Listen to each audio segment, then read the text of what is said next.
राजकीय वर्तुळातून एक मोठी बातमी समोर येते। ठाकरे सेनेचे खासदार संजय राऊतांनी त्यांच्या नरकातील स्वर्ग या पुस्तकातून खळबळजनक दावा केलाय। उपराष्ट्रपतींच्या निवासस्थानातून मोदी सरकार विरोधात हालचाली सुरू असल्याची कुणकुण लागताच तत्कालीन उपराष्ट्रपती जगदीप धनखड राजीनामा मागण्यात आला होता। मात्र धनखडांनी राजीनामा देण्यास नकार दिल्यानंतर ईडीने तयार केलेली फाईल त्यांच्या समोर ठेवण्यात आली आणि त्यानंतर त्यांची तब्येत बिघडली। अशा प्रकारच्या अनेक महान कामगिरीची ईडीच्या नावावर नोंद आहे, ज्या देशाच्या इतिहासातील काळ्या पानांवर लिहिल्या जातील। म्हणूनच असं म्हटलं जातं की ईडी ही भाजपची एक शाखाच आहे, अशी टीका या पुस्तकातून करण्यात आली आहे।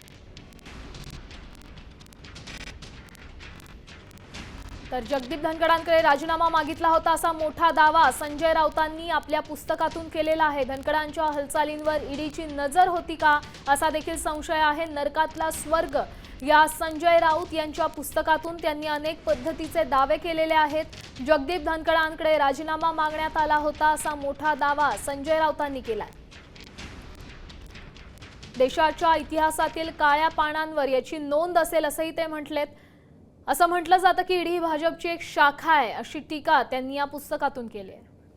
या संदर्भात अधिकची माहिती देत आहेत आपले प्रतिनिधी गिरीश कांबळे। गिरीश, काय सांगाल? खरं तर हा खूप मोठा दावा म्हणावा लागेल।